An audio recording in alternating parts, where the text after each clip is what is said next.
ദില്ലി ദാലി പോഡ്കാസ്റ്റിൻ്റെ travel vlog സീരീസായ Egyptian ഫയൽസിൻ്റെ മറ്റൊരു ലക്കത്തിലേക്ക് സ്വാഗതം. 2024 ശൈത്യം പിൻവാങ്ങി വസന്തം വാതിൽക്കൽ വന്ന് നിൽക്കുന്ന മാർച്ച് മാസത്തിലാണ് ഞാനും റീനയും ഈജിപ്റ്റ് സന്ദർശിച്ചത്. വെറും 11 ദിവസങ്ങളായിരുന്നു ഞങ്ങൾ ഈജിപ്തിലുണ്ടായിരുന്നത്. കുറഞ്ഞത് 5000 കൊല്ലത്തെയെങ്കിലും സാംസ്കാരിക സമ്പത്തിൻ്റെ തിരുശേഷിപ്പുകൾ വിവിധ പ്രദേശങ്ങളിലായി ചിതറിക്കിടക്കുന്ന ഈജിപ്ത് 11 ദിവസങ്ങൾ കൊണ്ട് കണ്ടു കഴിയുമോ? ഇല്ല എന്നുള്ളത് തീർച്ചയാണ്. എങ്കിലും വളരെ ചുരുങ്ങിയ ചിലവിൽ വളരെ ചുരുങ്ങിയ ദിവസങ്ങൾ കൊണ്ട് ഈജിപ്ത് സാംസ്കാരിക സമ്പന്നതയുടെ കുറച്ചെങ്കിലും സാംസ്കാരിക അനുഭവം ഏറ്റെടുക്കുവാൻ കഴിയുമോ എന്നുള്ളൊരു ഉദ്യമമായിരുന്നു ഞാനും റീനയും കൂടി ചെയ്തത്. അതിൻ്റെ സന്തോഷം പങ്കുവയ്ക്കുവാനാണ് ദില്ലി ദാലിയിൽ ഞാനിങ്ങനെ ഒരു ട്രാവൽ വ്ളോഗ് സീരീസ് ചെയ്യാമെന്നും വെച്ചത്. ഇത് ഈജിപ്റ്റ് യാത്രയ്ക്ക് വേണ്ടി നിങ്ങളെ ആരെയെങ്കിലും പ്രേരിപ്പിക്കുമെങ്കിൽ ഈ ട്രാവൽ വ്ളോഗ് ദില്ലി ദാലിയുടെ ഈ ഈജിപ്ഷ്യൻ ഫയൽസ് എന്ന ട്രാവൽ വ്ളോഗ് ഒരു വിജയമാണെന്ന് ഞാൻ കരുതും. എങ്ങനെ ഈജിപ്തിലേക്ക് യാത്ര ചെയ്യാം, എങ്ങനെ ചിലവ് കുറഞ്ഞ് യാത്ര ചെയ്യാം, എങ്ങനെ ചിലവ് കുറഞ്ഞ് ഈജിപ്ഷ്യൻ നഗരങ്ങൾക്കകത്തുള്ള യാത്രകൾ എങ്ങനെ ചെയ്യാം, എങ്ങനെ യാത്രാ പദ്ധതികൾ ദിവസക്കണക്കിന് ഉണ്ടാക്കാം, എവിടെയൊക്കെ താമസിക്കാം, ഇത്തരം കാര്യങ്ങളൊക്കെ പിന്നീട് ഉള്ള വീഡിയോകളിൽ ഞങ്ങൾ ചെയ്യുന്നതായിരിക്കും. പക്ഷേ ഈ പോഡ്കാസ്റ്റ് എന്ന് പറയുന്നത്, ഈ ലക്കം പോഡ്കാസ്റ്റ് എന്ന് പറയുന്നത് സമഗ്ര അനുഭവം വളരെ ചുരുങ്ങിയ സമയത്തിൽ ഒരു 22-23 മിനിറ്റിൽ തീരത്തക്ക വിധത്തിൽ ഞങ്ങളുടെ ഈജിപ്തിലെ 11 ദിവസങ്ങൾ എന്ന സമഗ്ര അനുഭവം പങ്കുവയ്ക്കുവാനുള്ള ശ്രമം മാത്രമാണ് നടത്തുന്നത്. ട്രാവൽ വ്ളോഗിലേക്ക് അല്ലെങ്കിൽ ഈജിപ്തിലേക്ക് പോകുന്നതിന് തൊട്ട് മുമ്പ് ഞാൻ പതിവായി ചെയ്യുന്ന അഭ്യർത്ഥന ഒരിക്കൽ കൂടി പറയുകയാണ്. ദില്ലി ദാലി എന്ന ഈ പോഡ്കാസ്റ്റ് നിങ്ങൾ ഇതുവരെ സബ്സ്ക്രൈബ് ചെയ്തിട്ടില്ല എങ്കിൽ സബ്സ്ക്രൈബ് ചെയ്ത് ഈ പോഡ്കാസ്റ്റ് സംരംഭത്തെ വിജയിപ്പിക്കണമെന്ന് വിനീതമായി അഭ്യർത്ഥിക്കുകയാണ്. 11 ദിവസങ്ങളിൽ ഈജിപ്ത് എന്ന ട്രാവൽ വ്ളോഗിലേക്ക് സ്വാഗതം. കെയ്റോയിലെ തഹരീർ സ്ക്വയറിലാണ് ഞങ്ങൾ താമസിച്ചത്. തഹരീർ സ്ക്വയർ ഹോസ്റ്റൽ എന്ന വിനീതമായ ഒരിടത്തിൽ, നഗരഹൃദയത്തിൽ തന്നെ. വാതിൽ തുറന്ന് പുറത്തിറങ്ങിയപ്പോൾ ഞങ്ങൾ കണ്ടത് നിരവധി രാഷ്ട്രീയ സമരങ്ങൾക്കും അധികാരമാറ്റങ്ങൾക്കും വേദിയായ തഹരീർ സ്ക്വയറിൽ 2011 നടന്ന വലിയ സമരത്തിൻ്റെ ചുവരെഴുത്തുകളാണ്. ഈജിപ്തിൻ്റെ തലസ്ഥാന നഗരമായ കെയ്റോയിലെ ഏറ്റവും പ്രധാനപ്പെട്ട ഒരു ചത്വരത്തിൻ്റെ മുന്നിലാണ് ഞാനിവിടെ നിൽക്കുന്നത്. തഹരീർ സ്ക്വയർ എന്നറിയപ്പെടുന്ന ചരിത്ര പ്രസിദ്ധമായ രാഷ്ട്രീയ ചത്വരത്തിന് മുന്നിലാണ് ഞാനിവിടെ നിൽക്കുന്നത്. തഹരീർ സ്ക്വയർ എന്ന് പറഞ്ഞാൽ ലിബറേഷൻ സ്ക്വയർ എന്നാണ് അർത്ഥം. വിമോചനത്തിൻ്റെ ചത്വരം എന്നാണ് ഇതിൻ്റെ അർത്ഥം. പിറ്റേന്ന് രാവിലെ ഞങ്ങൾ ആദ്യമേ പോയത് കെയ്റോയിലെ പ്രശസ്തമായ 2 മ്യൂസിയങ്ങളിലേക്കാണ്. ഈജിപ്ത് പര്യടനത്തിന് മുൻപ് ഈ മഹാനാഗരികതയെക്കുറിച്ച് അനുപമമായ ഒരു ബോധ്യമുണ്ടാകുവാൻ ഈ മ്യൂസിയം സന്ദർശനങ്ങൾ തീർച്ചയായും സഹായിക്കും. ഈജിപ്ത് പണ്ഡിതനായ അലി എന്ന ഗൈഡ് ഞങ്ങളുടെ കൂടെ ഉണ്ടായിരുന്നത് വലിയ അനുഗ്രഹമായി മാറി. ഈജിപ്ത് മ്യൂസിയവും ഈജിപ്ത് സിവിലൈസേഷൻ മ്യൂസിയവും ഞങ്ങൾ കണ്ടു. മരണാനന്തര ജീവിതം കൊതിച്ചു കിടന്ന ഫറവോന്മാരുടെ മമ്മികൾ, ശവപ്പെട്ടികൾ, വലിയ പ്രതിമകൾ, എല്ലാത്തിനുമുപരി 4000 വർഷങ്ങൾക്ക് മുൻപുള്ള ഈജിപ്ഷ്യൻ ജീവിതം. അതിരാവിലെ തന്നെ ഞങ്ങൾ ചരിത്രനഗരിയായ അലക്സാൻഡ്രിയയിലേക്കുള്ള ബസ്സിൽ യാത്ര തിരിച്ചു. ഈ നഗരം സ്ഥാപിച്ച അലക്സാണ്ടർ ചക്രവർത്തിക്ക് തിരികെ ഈ നഗരത്തിലേക്ക് വരാൻ കഴിഞ്ഞില്ല. ഈ നഗരത്തിൻ്റെ സംസ്ഥാപനത്തിന് ശേഷം അലക്സാണ്ടർ ചക്രവർത്തി കിഴക്കൻ ലോകത്തിലേക്ക് പോവുകയായിരുന്നു. നമുക്കറിയാം, സിന്ധു നദീതടം വരെ, ഇന്ത്യ വരെ അലക്സാണ്ടർ ചക്രവർത്തി വന്നത്. പക്ഷേ തിരിച്ചു വന്ന അദ്ദേഹത്തിന് തിരികെയുള്ള വഴിയിൽ അദ്ദേഹം രോഗബാധിതനാവുകയും ബാബിലോണിയയിൽ വെച്ച് അദ്ദേഹം മരിക്കുകയും. റോമൻ സാമ്രാജ്യകാലത്ത് അലക്സാൻഡ്രിയയിലുണ്ടായ സെറാപ്പിയം ക്ഷേത്രത്തിൻ്റെ അവശിഷ്ടങ്ങൾ, ബാക്കി നിൽക്കുന്ന വിജയസ്തംഭമായ പോംബീസ് പില്ലറും 2 സ്ഫിങ്സ് ദേവതകളും, പ്രാചീന അലക്സാൻഡ്രിയയിലെ ഏറ്റവും പ്രമുഖ ചരിത്ര സ്മാരകങ്ങളിലൊന്നായ കാറ്റാക്കോംസ് എന്ന അതിബൃഹത്തായ ശവക്കല്ലറുകളുടെ ശൃംഖല, അത്ഭുതപ്പെടുത്തുന്ന ഉൾക്കാഴ്ചകൾ, പ്രാചീന ഈജിപ്ഷ്യൻ ചക്രവർത്തിയായ ടോളമിയുടെ കാലത്തുണ്ടായ ബൃഹത്തായ ലൈബ്രറിയുടെ പ്രശസ്തമായ ലൈബ്രറി നിലനിന്നിരുന്ന കടപ്പുറത്ത് പിൽക്കാലത്ത് നിലവിൽ വന്ന കോട്ട citadel of quiet bay, 16-ാം നൂറ്റാണ്ടിലുണ്ടായത്, BC 331 നിർമ്മിക്കപ്പെട്ട ഈ നഗരത്തിൻ്റെ ചരിത്രം ഒരു തുടർച്ചയാണ്. നിരവധി രാജ്യങ്ങളുടെ വാസ്തുവിദ്യാ സ്വാധീനങ്ങളിൽ ഉണ്ടാക്കപ്പെട്ട കെട്ടിടങ്ങൾ, അവശിഷ്ടങ്ങൾ, നിരവധി ക്രിസ്ത്യൻ ദേവാലയങ്ങൾ, നിരവധി മുസ്ലിം ദേവാലയങ്ങൾ, അതിപുരാതനമായിരുന്ന പുസ്തകാലയത്തിന് ആദരമർപ്പിച്ചുകൊണ്ട് അന്താരാഷ്ട്ര സമൂഹം ആധുനികമായി പണികഴിപ്പിച്ച പുതിയ ലൈബ്രറി, എല്ലാം ഞങ്ങളെ കൊണ്ടു നടന്ന് കാണിച്ചത് ഒരു മെഡിറ്ററേനിയൻ ചക്രവാതം പോലെ വേഗേന സഞ്ചരിക്കുന്ന സ്നേഹനിധിയായ ഗൈഡ് ആദിൽ ആയിരുന്നു. The Turkish people, so they came and they conquered Egypt, and after that the Turkish people used the same fortress to be a defensive mechanism for them. രാത്രി ബസ്സിന് ഞങ്ങൾ തിരികെ കൈറോയിലേക്ക് തിരിച്ചു. 3-ാം ദിവസം ഞങ്ങൾ മാറ്റിവെച്ചത് പുരാതന ക്രിസ്ത്യൻ പ്രദേശമായ കോപ്റ്റിക് കൈറോയും പുരാതന ഇസ്ലാമിക് പ്രദേശമായ ഇസ്ലാമിക് കൈറോയും കാണുവാനായിരുന്നു. ബൈബിളിൽ പരാമർശിക്കുന്ന ബാബിലോണിലെ കോട്ട, വിശുദ്ധ കുടുംബം, ജോസഫും മേരിയും ഉണ്ണിയേശുവും അഭയം തേടിയ ചെറിയ മുറിയെ ഉൾക്കൊള്ളുന്ന പഴയ പള്ളി, കോപ്റ്റിക് കൈറോയിലെ മറ്റ് പുരാതന ക്രിസ്തീയ ദേവാലയങ്ങൾ, അന്തം വിട്ടുപോകുന്ന അവിടുത്തെ വാസ്തുവിദ്യകൾ, കാലത്തെ അതിജീവിക്കുന്നവ, പ്രവാചക മുഹമ്മദിൻ്റെ അനുചരൻ തുടങ്ങിയ പള്ളി, AD 640 മുതൽ ഇന്നുവരെ തുടർച്ചയായി ഒഴുകുന്ന കൈറോയിലെ ഇസ്ലാമിക ജീവിതത്തിൻ്റെ തുടർച്ചയായ പള്ളികൾ, ശവക്കല്ലറകൾ, കമ്പോളങ്ങൾ. വിശുദ്ധ റമദാൻ മാസമായിരുന്നതിനാൽ ഞങ്ങളുടെ വൈകുന്നേരങ്ങൾ ഈജിപ്ഷ്യൻ ഭക്ഷ്യ വിഭവങ്ങളാൽ സമൃദ്ധമായിരുന്നു. ഈ പള്ളി ഇവിടെ പണിയുന്ന സമയത്ത്, അതായത് പ്രവാചക മുഹമ്മദിന്റെ സഹചാരിയായിരുന്ന ആൾ, ഈ പ്രധാന ശിഷ്യന്മാരിൽ ഒരാളുന്ന ആൾ ഈ പള്ളി സൃഷ്ടിക്കുമ്പോൾ കെയ്റോ ഒരു ഇസ്ലാമിക ഒരു ക്രിസ്ത്യൻ നഗരമായിരുന്നു എന്നുള്ളതാണ്. അതുകൊണ്ട് കോപ്റ്റിക് ചർച്ചസ്, ക്രിസ്തീയ ദേവാലയങ്ങൾ ഉള്ള ഇടത്താണ് ഈ പള്ളി പണിതിരിക്കുന്നത്. ഒരു സന്ദേശം നൽകാനായിരുന്നു ഇതാ ലോകത്തിൽ പുതിയ ഒരു മതം ഉണ്ടായിരിക്കും.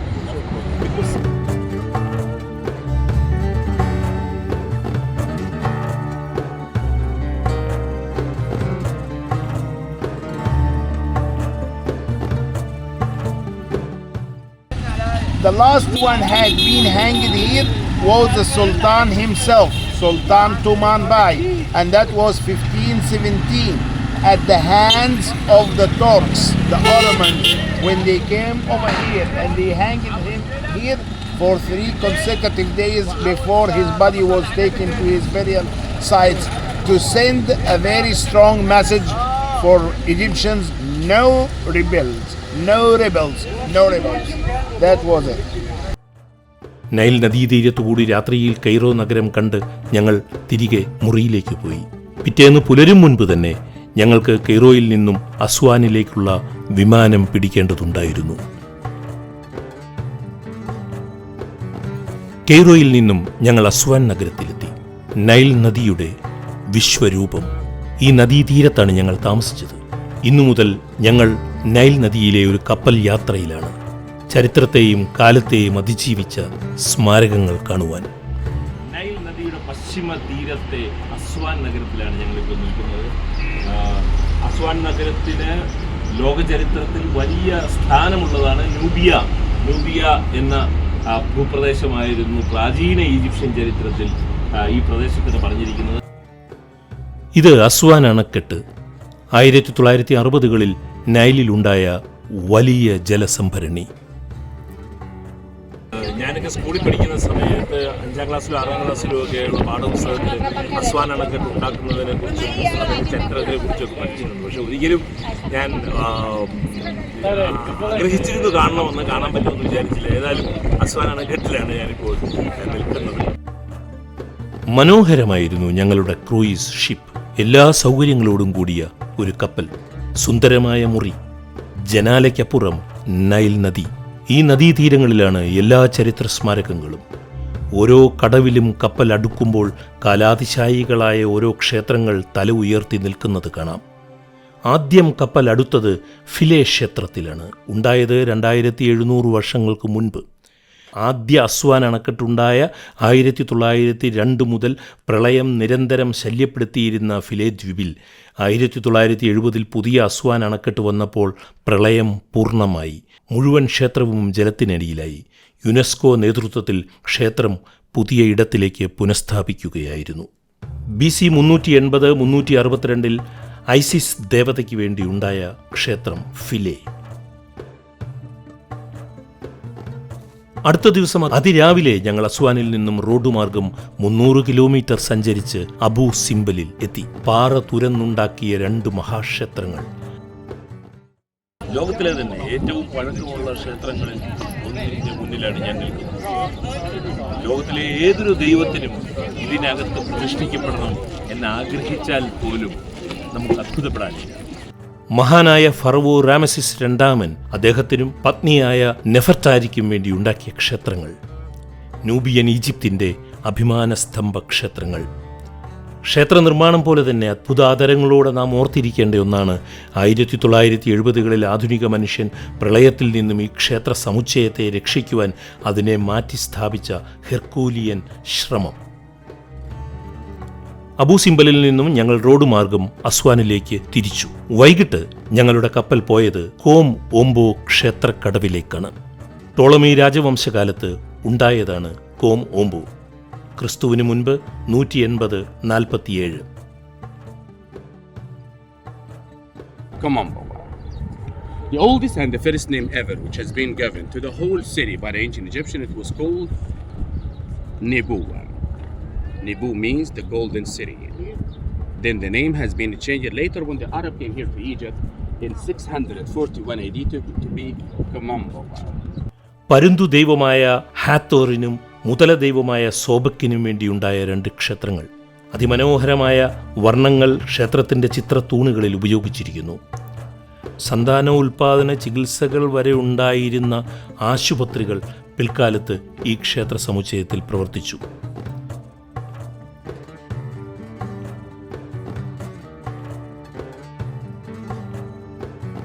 ചക്രവർത്തിമാരെ മമ്മിഫൈ ചെയ്തിരിക്കുന്നത് പോലെ മുതല ദൈവങ്ങളെയും അവർ മമ്മിഫൈ ചെയ്തിരുന്നു.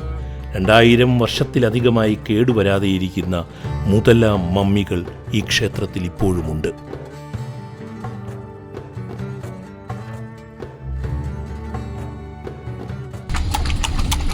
ഇപ്പോൾ ഞങ്ങൾ എഡ്ഫു നഗരത്തിലാണ്. നദിക്കരയിൽ നിന്നും കുതിരവണ്ടിയിൽ ഞങ്ങൾ യാത്ര തിരിച്ചു. ബൃഹത്തായ ക്ഷേത്രങ്ങളിലൊന്നായ എഡ്ഫു കണ്ട് അന്തം വിടാൻ. രാവിലെ തന്നെ സന്ദർശകരുടെ വലിയ ക്യൂ രൂപപ്പെട്ടിരുന്നു.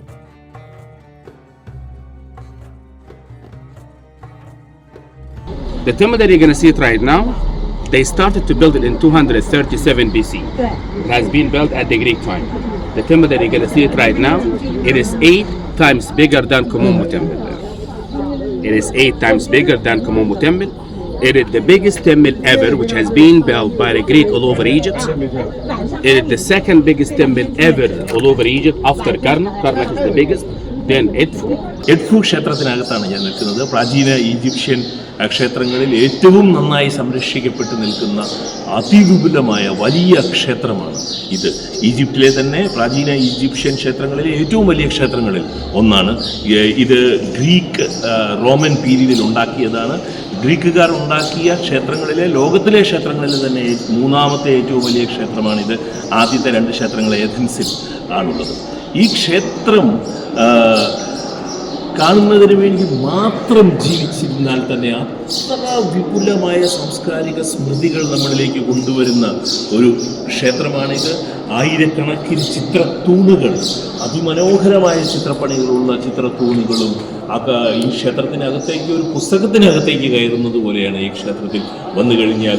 ഈ മുഴുവൻ സചിത്രമായ ഒരു കാലഘട്ടത്തിൻ്റെ കഥ മുഴുവൻ പറയത്തക്ക രീതിയിലുള്ള എഴുത്തുകളും ചിത്രങ്ങളും നിറഞ്ഞ ഒരു ക്ഷേത്രമാണ് ഈ ക്ഷേത്രം. നമുക്കിത്ര കേടുപാടുകളില്ലാതെ ഏതാണ്ട് ക്രിസ്തുവിന് മുൻപ് 237 ഉണ്ടായ ഈ ക്ഷേത്രം ഇപ്പോഴും കേടുപാടുകളില്ലാതെ നിൽക്കാനുള്ള ഒരു കാരണം എന്ന് പറയുന്നത് 1000 ആണ്ടുകളോളം ഈ ക്ഷേത്രം പൂർണ്ണമായും ഈ മഹാമരുഭൂമിയുടെ മണലിൽ അന്തർധാനം ചെയ്ത് കിടക്കുകയായിരുന്നു എന്നുള്ളതാണ്.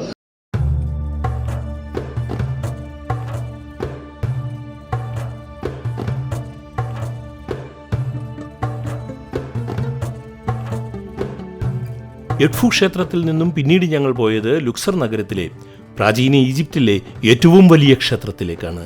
കർണാക് ക്ഷേത്ര സമുച്ചയം. 1000 ആണ്ടുകൾ കൊണ്ടാണ് ഇത് ഉണ്ടായത്. ഇന്നും ഇത് പൂർത്തിയായിട്ടില്ല. പ്രാചീന ഈജിപ്തിലെ ഏറ്റവും വലിയ തൂണുകൾ, ഏറ്റവും വലിയ മതിലുകൾ, ഏറ്റവും വലിയ തുറസ്സുകൾ, ഏറ്റവും കൂടുതൽ ശില്പങ്ങൾ എല്ലാം ഇവിടെയാണ്.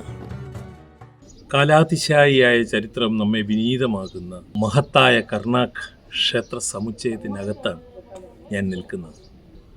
1000 കൊല്ലത്തിലധികം പണിതിട്ടും പൂർത്തിയാകാത്ത മഹാക്ഷേത്രം. ക്രിസ്തുവിന് മുൻപ് 2500 പ്രാചീന ഈജിപ്ഷ്യൻ ഫറവോ ചക്രവർത്തിമാർ തുടങ്ങിവെച്ച ക്ഷേത്രം.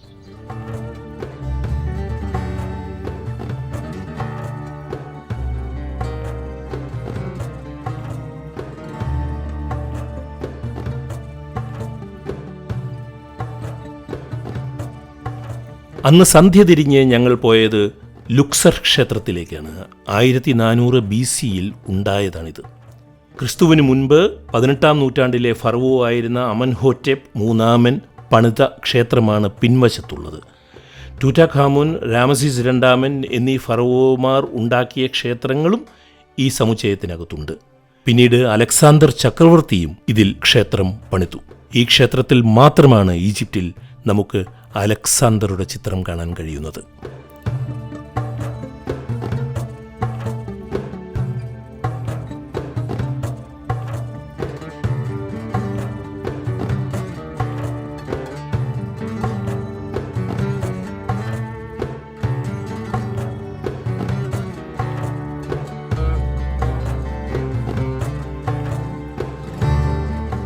ദിവസം ആരംഭിച്ചത് ബലൂണിലുള്ള ഒരു ആകാശയാത്രയോടുകൂടിയായിരുന്നു. ലുക്സറിലെ എല്ലാ പുരാതന ക്ഷേത്രങ്ങളും ആകാശമാർഗേണ കാണുവാനുള്ള ഒരു ഹോട്ട് ബലൂൺ യാനം. പിന്നീട് ഏറ്റവും പ്രധാനപ്പെട്ട ചരിത്ര സ്മാരകത്തിലെത്തി ഞങ്ങൾ. You are welcome to Valley of the Kings area. You are welcome to the place where the ancient Egyptians thought it will be the center for the second life. The tombs that you're going to see them here, they are the most beautiful tombs ever, not only in Egypt, while all over the world. While those tombs here, they are not the oldest tombs ever which has been discovered.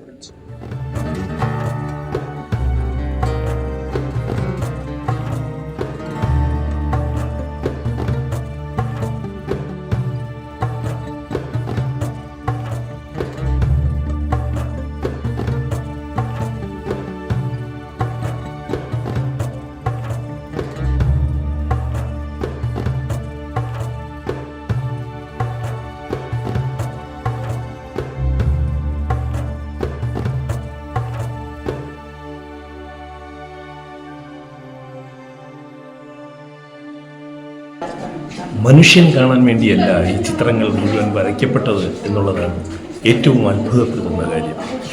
പാറകൾക്ക് അകത്ത് ഒരിക്കലും ആരും വന്നു ചേരാൻ ഇടയില്ലാത്ത സ്ഥലത്ത് അപാരമായ കലാമേന്മയുള്ള ചിത്രങ്ങൾ വരച്ചിരുന്നത് മരണാനന്തരം ഉള്ള ഫറവോൻ്റെ യാത്ര സുഗമമാക്കുവാൻ വേണ്ടി മാത്രമാണ്.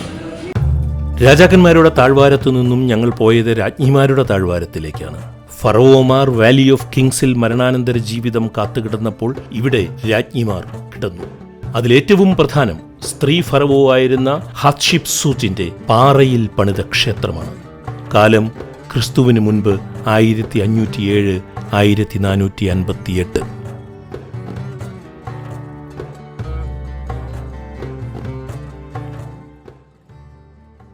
പതിനഞ്ചാം നൂറ്റാണ്ടിലെ സ്ത്രീ ഫറവോ ആയിരുന്ന ഹത്ഷെപ്സൂട്ടിൻ്റെ ക്ഷേത്രമാണ് എൻ്റെ പിന്നിൽ നിങ്ങൾ കാണുന്നത്.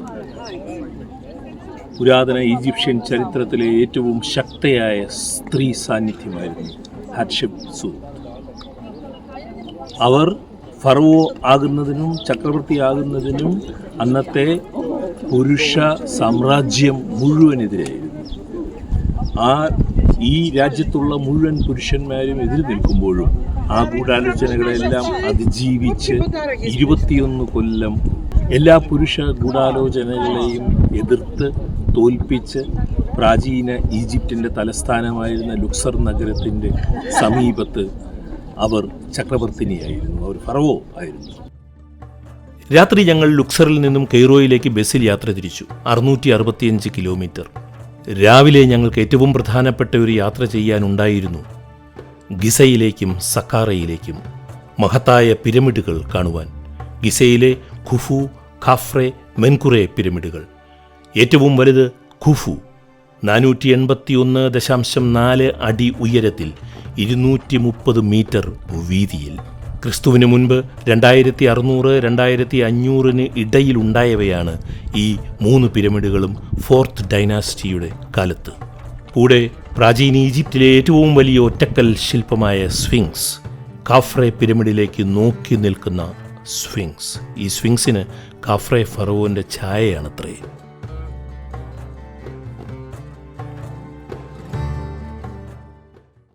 ഈജിപ്തിൽ പിരമിഡുകൾ കാണാൻ വരുന്നവർ പൊതുവെ ഗീസായിലെ പ്രശസ്തമായ പിരമിഡുകൾ കാണുവാൻ മാത്രമായിട്ടാണ് വരുന്നത്. അവിടെ വരുന്ന ടൂറിസ്റ്റുകളിൽ ഒരു ചെറിയ ശതമാനം മാത്രം വരുന്ന ഒരു സ്ഥലമാണ് സക്കാറ.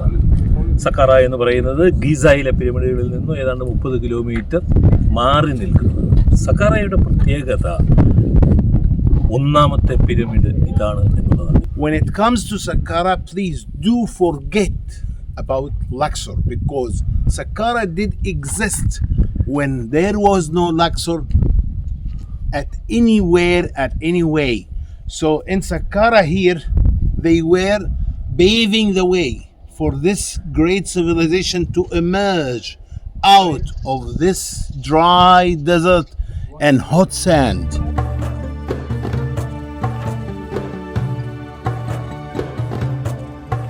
അനിതര സാധാരണമായ കരകൗശലങ്ങൾ, ചിത്രകലകൾ, ശില്പങ്ങൾ, ആശുപത്രികൾ, 4700 വർഷങ്ങൾക്ക് മുൻപുള്ള സംസ്കാരസമ്പന്നമായ ജീവിതത്തിൻ്റെ പകർപ്പുകൾ, സക്കാറയിലെ ശവഗുഹാ ചിത്രങ്ങൾ.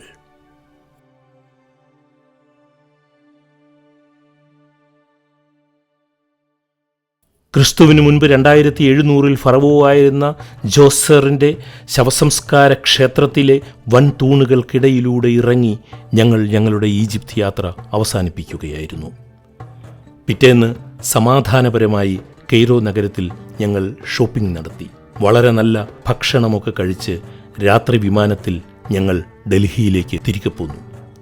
അവിസ്മരണീയമായ ഒരു അനുഭവമായിരുന്നു ഈജിപ്തിലെ ഈ ദിവസങ്ങൾ. ഈ ട്രാവൽ വ്ലോഗ് ഈജിപ്തിലേക്കുള്ള യാത്രയ്ക്കുള്ള ഒരു പ്രേരണയാകുന്നുണ്ടെങ്കിൽ, നിങ്ങൾക്ക് ഒരു പ്രേരണയാകുന്നുണ്ടെങ്കിൽ അത് ഞങ്ങൾക്ക് സന്തോഷം തരും. ദില്ലിദാലിയുടെ ഈ ലക്കം ഇവിടെ അവസാനിക്കുന്നു. കണ്ട സുമനസ്സുകൾക്ക് നന്ദി. സ്നേഹപൂർവ്വം, എസ് ഗോപാലകൃഷ്ണൻ.